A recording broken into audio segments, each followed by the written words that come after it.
ಈಗ ಮುಖ್ಯಮಂತ್ರಿಗಳು ಈಗಷ್ಟೇ ಹೋರಾಟ ಮಾಡ್ತಾ ಇದ್ದಾರೆ. ಮುಖ್ಯಮಂತ್ರಿಗಳು ಏನ್ ಹೇಳಿದ್ದಾರೆ ಅಂದ್ರೆ, ನಾ ರಾಜೀನಾಮೆ ಕೊಡಲ್ಲ. ಯಾಕೆ ಕೊಡ್ಬೇಕು ರಾಜೀನಾಮೆ? ಈಗಷ್ಟೇ ವಿಧಾನಸೌಧದಲ್ಲಿ ಪ್ರಶ್ನೆ ಮಾಡಿದ್ದಾರೆ. ನೋಡ್ರಿ, ಬಂಡತನದ ರಾಜಕೀಯ ಅಂತ ಹೇಳ್ಬೇಕು. ಸಂಪೂರ್ಣ ದೊಡ್ಡ ಬಂಡತನದ ಮಾತನ್ನ ಈ ರಾಜ್ಯದ ಮುಖ್ಯಮಂತ್ರಿಗಳು ತುಂಬಾ ಮುಂಡಿಯಾಗಿ ರಾಜೀನಾಮೆ ಕೊಡೋ ಪ್ರಶ್ನೆ ಇಲ್ಲ ಅಂತ ಹೇಳ್ತಾರಂದ್ರೆ ಅವ್ರಿಗೆ ನಾಚಿಕೆ, ಮಾನ, ಮರ್ಯಾದೆ ಯಾವುದೂ ಇಲ್ಲ. ಒಬ್ಬ ಲಜ್ಜೆಗೆಟ್ಟ ರಾಜಕಾರಣಿ ಕರ್ನಾಟಕ ರಾಜ್ಯದಲ್ಲಿ ಯಾರಾದ್ರೂ ಇದ್ರೆ ಅದು ಸಿದ್ದರಾಮಯ್ಯ ಅಂತೇಳಿ ಇವತ್ತು ಸಾಬೀತಾಗಿರುವಂತದ್ದು.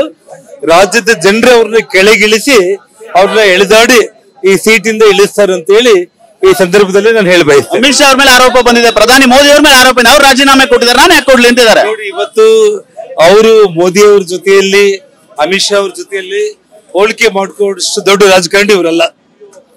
ಜನಾರ್ದನ್ ರೆಡ್ಡಿ, ಯಡಿಯೂರಪ್ಪ ಅವ್ರ ಮೇಲೆ ಆರೋಪಗಳು ಬಂದಾಗ ಲಾಲ್ ಕೃಷ್ಣ ಅದ್ವಾನಿ ಅವರು ರಾಜೀನಾಮೆ ಕೊಡಬೇಕು ಅಂತ ಹೇಳಿ ತಕ್ಷಣ ನಗುನಕ್ಕಂತ ನಾವು ಹೋಗಿ ರಾಜೀನಾಮೆ ಮಾಡಿಕೊಟ್ಟಿರೋಂಥವ್ರು.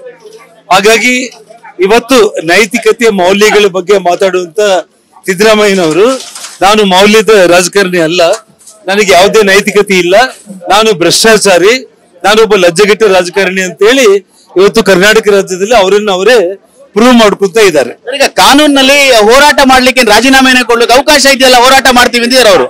ಮತ್ತೆ ಹಾಗಿದ್ರೆ ಅವರು ಸನ್ಮಾನ್ಯ ಯಡಿಯೂರಪ್ಪ ಅವ್ರನ್ನ ರಾಜೀನಾಮೆ ಕೊಡಬೇಕು. ಮುಖ್ಯಮಂತ್ರಿ ಹುದ್ದೆಯಲ್ಲಿ ಇದ್ದು ಲೋಕಾಯುಕ್ತ ತನಿಖೆ ಎದುರಿಸಲಿಕ್ಕೆ ಕಷ್ಟ ಆಗುತ್ತೆ, ಅಧಿಕಾರಿಗಳು ಅವ್ರ ಕೈ ಕೆಳಗಡೆ ಇದ್ದಾರೆ ಅಂತ ಹೇಳಿ ಅವತ್ತು ಹೇಳಿದವರು ಅವರು.